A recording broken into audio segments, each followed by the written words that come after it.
Ja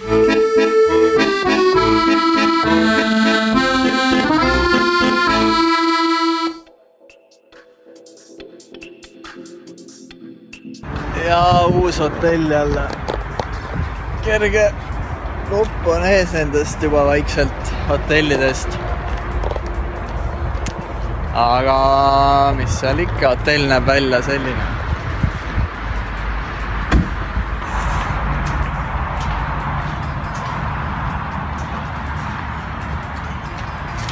Autos on just õige kogu aeg.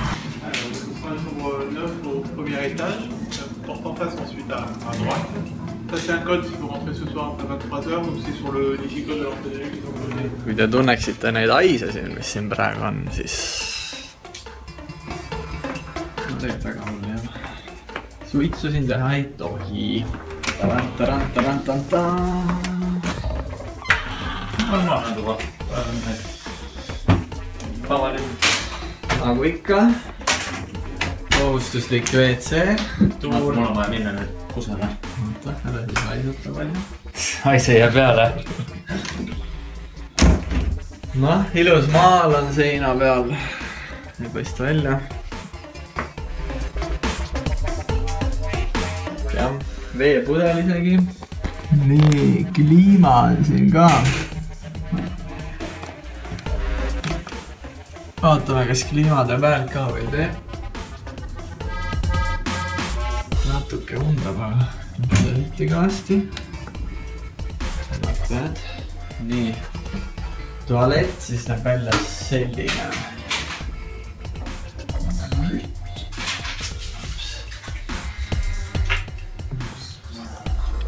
Mida käib? Täna oli siis veits actionit ka ja Luts oleks oma akrediteeringust ilma jäänud põhimõtteliselt. Nimelt sellest kaardist, mis siin on. No mis annab ligipääsu igale poole, kui seda pole, siis ei saa kuskile siia minna. Ja no olime seal platoode pei otsas ja nagu sealt mäeosast ikka läheb kõvasti aega, et alla saada, siis Andres mõtles, et läheb kähku pressikeskusesse ja laeb 2 ootel olevat videoblogi üles. Tendi videot. Just see, mida teie vaatate, teie pärast. Teie pärast. Ja okei, mõelda tehtud, mina jäin siin hommikusse ootama, tema läks wifi alasse seda üles laadima. Ja siis ma leidsin sealt ühe nagu shortcuti, kust kaudu kiiremini järjekorda saada. No siis ma jõudsin ootamatult kiiresti sinna väljapääsu juurde enam-vähem. Siis ma helistasin Andresele, et kuule, et kohe saame liikuma, et tule on ju. Teine video oli 66% ära laadinud. Ma ütlesin, et okei, et jõuab on ju. Siis me päris täpselt ei saanud aru, kus me üksteise suhtes positsioneerisime. Siis mina juba jooksin välja kuskile, aga Sandri on peal kohal. Ja siis kõigepealt vist said sõimata sellest. Oota, ma räägin selle osa. Ma jooksin välja, jooksin ühest turvamehest mööda seda võistlustrassi, siis ta hakkas mölisema, et siin ei tohi olla vaata, aga mõtlesime poku, et Sander on seal, lähen lippan kähku ette ära, on ju. Lähen sinna, vaatan, Sanderit ei ole, tulen tagasi, siis see turva hakkas jälle seal midagi seletama, siis ma kõndisin tast uuesti mööda. Siis ma olin telefonis, siis tulid sina, on ju. No ja oli, siis pandigi, meie liin pandi käima parasjagu. Seal on niimoodi, et mitmes suunast, kui läheb, siis peab nagu hooga minema. Ja siis hakkasin liikuma, näen, et Andres siukses positsioonis seal lihtsalt mingi trükib kellegiga. Lasen 2 korda signaali, tüüp ei pane tähele. Lasen akna alla, jään seisma, karju nüüd, Luts, tule, on ju. Siis ma kuulsin. See turvamees läks mingi täiega närvi. Kõik siis kapotti. Pani kuradi piku kapotti, mulle jääb muud üle, kui saab kähku minema tõmmata. No ja sõitsin mingi 500 meetrit allapoole ja jäin seisma. No ja siis see vend ei võtnud telefonile vastu helistama. Siis jääb levi. Kutsus. Siis ma nägin peeglist, et sa sealt jooksuga tulid ja tõmbasime minema, aga vist sul taheti see pool tahti ära võtta või? Siis oli selline, siis ma jooksin 3. korda sellest urrast mööda, siis ta näitas mulle, et ma olen lollakas. Siis ma läksin sealt kuskilt aedade vahelt, siis tuli mingi teine turva, hakkas mul seda katkuma, kõik sealt vaata seda, siis hakkas seda siit lahti võtma. Ja siis ma ütlesin, et vatüür on seal, et mul on vaja sinna minna. Ja siis ta ütles, et okei, viimast korda saad. Ja siis joppas. Ühesõnaga pääsesime täna veel, aga need mäeotsa evakuatsiooniplaanid on... Kuigi seal ei olnud ju hull situatsioon. No ütleme nii, et 1 minut ennem seda seisin mina järjekorras, ma mõtlesin, mida need kuradi lollid teevad ja miks ma ootan seal nii kaua. Ja neid inimesi oli umbes 2000 seal mäe otsas, kes kõik tahtsid alla saada ja iga sekund oli arvel, siis ilmselgelt see, kui sa telefonis oled ja chatid ei pane tähele, kui sa auto ees on, sa ajab närvi. Tendis. Ei vabanda välja. Niuke.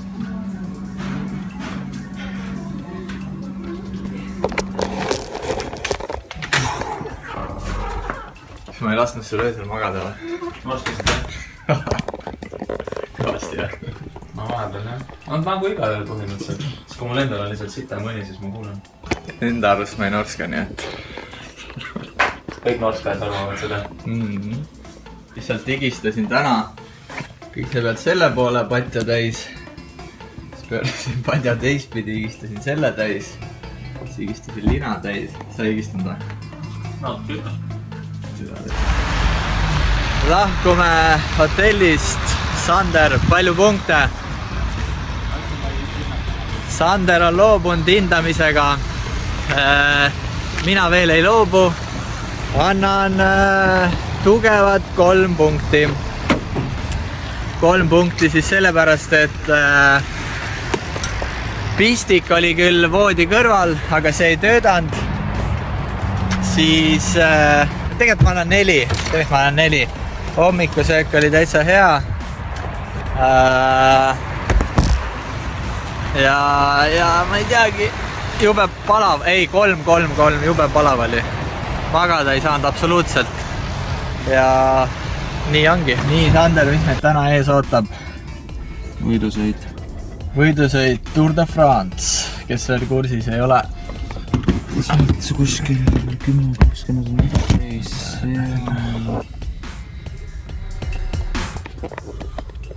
Sander on reisijuht ja elab GPS. See asi siin streigib vahepeal. Ütleme nii, et ta on meie 3. sõber, jutustab kõige rohkem ja räägib kogu aeg mingeid asju.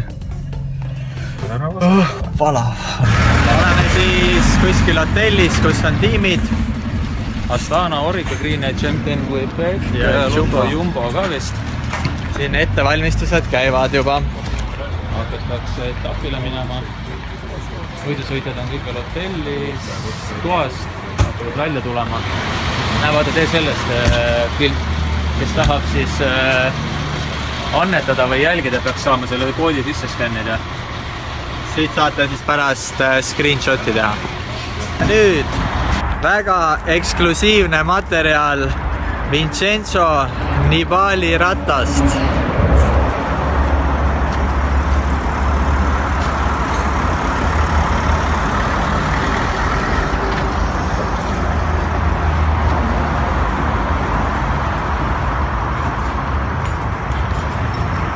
Ja sõna Sandrile. Näitame siis natuke tehnikat. Mingi huvitav kett on, ma pole siukest näinud, aga olegi kindel, kas see on lihtsalt mingi värvilahendus spetsiaalselt sellele tiimile või on tas midagi teistmoodi ka. Ja need jooksud on ka huvitavad, teete Swissi rummud, aga seda pöida ma küll ei tea. Nii hiinakas on nii. E-base tellitud vist. Ja AliExpressist. Tänikule oluliselt parema positsiooni peale, nii et oled tiimisiseselt üles liikumise teinud. Ma ei ole ise vaadanud. Paar päeva tagasi oli su ratas seal keskel, niimoodi, et esijooksu all polnud, nüüd on seal Nibali ratta ees kohe paremas ääres. Ei palju. Nii et mehhaan saab kiirelt võtta. Pole siukest detaili pole tähele. Miele kähkaan.